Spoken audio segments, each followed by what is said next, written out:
Shalom, salam sejahtera bagi kita semua. Pakailah firman Tuhan ketika logika dan perasaan tak mampu membuat keputusan. Sebab firman Tuhan pelita bagi kaki kita dan terang bagi jalan kita. Mari kita bersama saya, Evangelis Agnes Siagian, kita akan mengawali hari ini dengan sapaan firman Tuhan. Mari kita berdoa. Bapa, kami bersyukur, berterima kasih untuk berkat nafas kehidupan dan kesehatan. Demikian juga Tuhan untuk alam ciptaan-Mu yang boleh kami nikmati pada hari ini. Sungguh sangat luar biasa. Ajar kami untuk senantiasa mendengarkan suara Tuhan.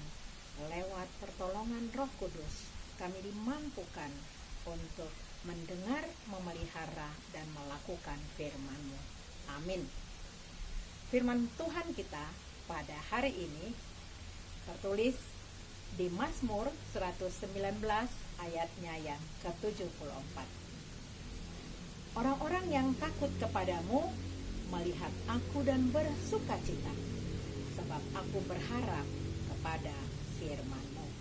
Demikian firman Tuhan. Saudaraku, jemaat yang dikasihi Kristus, bagaimanakah sikap kita ketika kita sudah jatuh ke dalam dosa? Apakah kita langsung mengakuinya atau justru merasa malu dan tidak mau lagi berdoa dan datang kepada Tuhan? Mari kita belajar dari pemazmur. Dalam nas ini pemazmur mengakui bahwa ia telah menyimpang dari jalan Tuhan. Pemazmur juga menyadari bahwa ia telah bertindak serupa dengan orang-orang fasik yang sombong, yang suka mencemari orang-orang benar dengan dusta dan dosa yang mendukakan Tuhan Allah.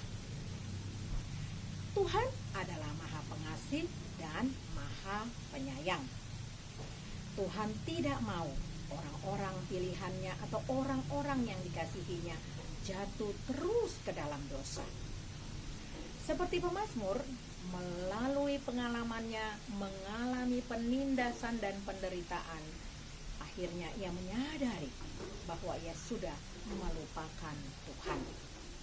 Sehingga ia berbalik dan mengarahkan kembali hati dan pikirannya kepada Tuhan.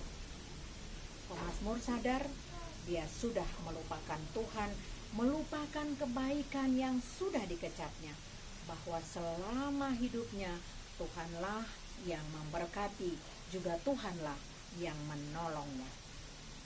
Sehingga lewat penindasan yang dialami oleh pemazmur, dia percaya bahwa ini merupakan suatu proses disiplin yang Tuhan terapkan kepadanya untuk membentuknya menjadi lebih baik lagi, untuk dimurnikan kembali ke jalan yang benar.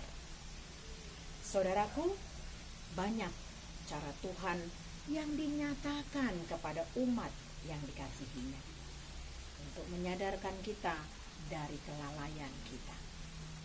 Tentu saja cara Tuhan berbeda-beda antara satu dengan yang lainnya. Bisa saja dengan cara pertolongan yang langsung nyata tanpa melalui proses yang menyakitkan, dan langsung menerima berkat-berkat yang melimpah. Bisa juga dengan cara yang lebih tidak terlihat, seperti berkat yang tersembunyi dari sebuah pun mencari Tuhan dan bersandar kepadanya, dan masih banyak lagi cara-cara Tuhan yang tidak kita ketahui. Hanya Tuhan yang tahu. Seperti cara Tuhan kepada pemazmur mau bertekun belajar mengenal Taurat agar beroleh kebijaksanaan dan pengetahuan, sehingga hidupnya semakin berkenan kepada Tuhan. Dengan cara demikian, orang-orang yang jahat mendapat malu, sebaliknya orang benar semakin bersukacita. Saudaraku, bukan tidak mungkin kesalahan yang dilakukan oleh pemazmur terjadi pada kita. Kita harus peka seperti pemazmur untuk menyadari kesalahan, pelanggaran, dan dosa yang kita lakukan dalam sepanjang hidup kita. Manusia tidak luput dari dosa.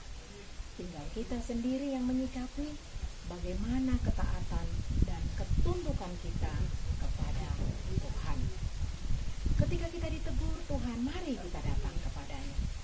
Ingatlah, karena kasih-Nya Tuhan mendisiplinkan hidup kita agar semakin bertumbuh menjadi serupa dengan Kristus, yaitu dengan menegur dengan penuh kasih.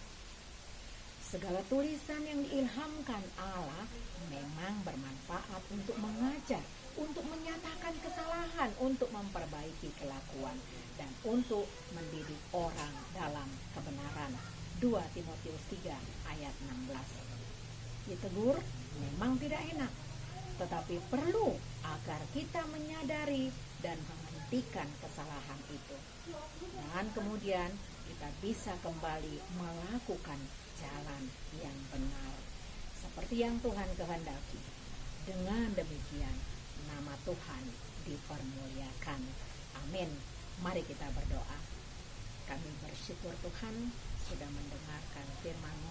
Kiranya Tuhan merubah kami, membentuk kami seturut dengan kehendak-Mu, sehingga kami mau mendengarkan suara Tuhan dan kami menjadi pemenang mengikut Kristus sampai kekal. Amin. Kasih karunia dari Tuhan Yesus Kristus, kasih dari Allah Bapa, dan persekutuan dari Roh Kudus, itulah yang memberkati kita hari ini sampai selamanya. Amin. Selamat beraktivitas. Tuhan Yesus